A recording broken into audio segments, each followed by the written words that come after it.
என்னங்க தமிழில் பார்த்து அதிர்ச்சி ஆயிட்டீங்களா? ஆமாங்க, மாம்பழம் சாப்பிட்டா மட்டும் இனிமேல் கேன்சர் இல்ல. நமக்கு வாழைப்பழம் சாப்பிட்டாலும் சரி, சப்போட்டா, திராட்சை இது மாதிரி எந்த பழங்கள் நம்மளுக்கு சாப்பிட்டாலும் சரி நம்மளுக்கு கேன்சர் வரும் அப்படின்ட்டு சமீபத்திய ஆராய்ச்சிகள் நமக்கு சொல்றாங்க.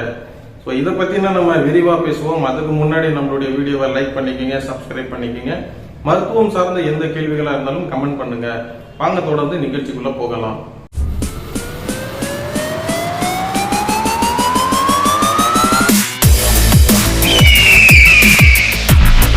மக்கள் அனைவருக்கும் வணக்கம். நான் உங்கள் அக்குபஞ்சர் மருத்துவன் டாக்டர் சையத்.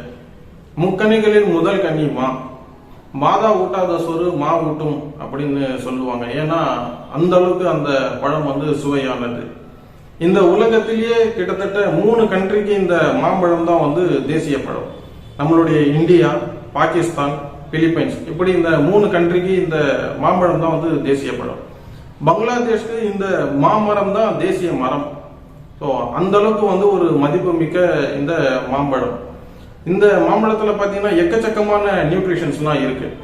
அதாவது calories, fibre, protein, vitamin, fat, folate, magnesium, potassium, niacin, thiamine போன்ற நிறைய நியூட்ரிஷன்ஸ்லாம் இருக்கு. ஸோ இதெல்லாம் பாத்தீங்க அப்படின்னா உணவே மருந்து அப்படின்ற அடிப்படையில் முன்ன இதெல்லாம் நம்ம சாப்பிடும்போது நமக்கு மருந்தா இருந்தது. ஆனா இன்னைக்கு சில பேர் செய்யற தவறுகளால இந்த நல்ல பொருள் இன்னைக்கு ஒரு நச்சு பொருளா மாறிடுச்சு.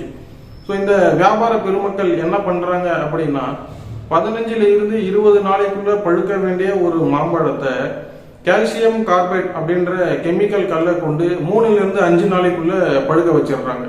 ஸோ இதனால என்னென்ன நல்ல விஷயங்கள் இருந்ததோ அது எல்லாமே இப்போ நம்ம உடலுக்கு தீமையான விஷயங்களாவே மாறிடுச்சு. ஸோ இந்த மாதிரி கல் வச்சு பழுக்க வச்சு சாப்பிட்ற இந்த மாம்பழத்தினால பல தீமைகள் வரும் அப்படின்னு சொல்லி நிறைய ரிசர்ச்கள் எல்லாமே சொல்றாங்க. அதுல பாத்தீங்க அப்படின்னா கண் ப்ராப்ளம், அதே மாதிரி ரெஸ்பிரேட்டரி டிசார்டர், ஸ்கின் டிசீஸ் வரும், அதே மாதிரி ஹார்ட் பிரச்சனை வரும். விட்டமின் சி எந்த அளவுக்கு போனுக்கு நல்லதோ அதே மாதிரி இந்த போன் டேமேஜ் ஆகும், இந்த போன் மேரோ முதற்கொண்டு டேமேஜ் ஆகும் அப்படின்னு சொல்லி சொல்றாங்க. ஸோ இதை தொடர்ந்து இந்த மாதிரி பொருட்களை நம்ம சாப்பிட்டுட்டே இருந்தா நமக்கு கேன்சர் வர்றதுக்கான சான்சஸ் கூட உண்டு அப்படின்னு சொல்லி சமீபத்திய ரிசர்ச்சர்ஸ் எல்லாமே சொல்றாங்க. சரி, இது அரசாங்கம் என்ன பண்றாங்க அப்படின்னா இது உடலுக்கு ரொம்ப தீங்கானது அப்படின்னு சொல்லிட்டு நம்முடைய உணவு பாதுகாப்புத்துறை அதிகாரிகளால் அங்கே ரெய்டு செய்யப்பட்டு பல டன் கணக்குல மாம்பழங்களை அவங்களும் அழிச்சிட்டு தான் இருக்கிறாங்க. அப்படி இருந்தும் இந்த வியாபார பெருமக்கள் என்ன பண்றாங்க அப்படின்னா வேற யுக்திய கையாளுறாங்க. அதாவது சீனால இருந்து இறக்குமதி செய்யற எத்திலின் அப்படின்ற அந்த பவுடரை அந்த பழங்கள் மேல தூவிடுறாங்க. கல்லு வச்சு பழக்க வைக்கிற பழத்துல பாத்தீங்க அப்படின்னா சீக்கிரமா கண்டுபிடிச்சிடுறாங்க அப்படின்னு சொல்லிட்டு அவங்க இந்த மாதிரி எத்திலின் பவுடரை தூவி விட்டுறாங்க. முன்னாடி எல்லாம் ஒரு மாமரம் இருக்கிற இடத்துலயோ இல்ல மாந்தோப்பு இருக்கிற இடத்துலயோ பாத்தீங்கன்னா அந்த ரோடு ஃபுல்லாவே அந்த ஒரு வாசனையாவே இருக்கும். ஆனா இன்னைக்கு அந்த மாம்பழத்தை எடுத்து நம்ம மூக்கு பக்கத்துல வச்சா கூட அந்த மாம்பழத்துடைய வாசனை வர்றதே இல்லை.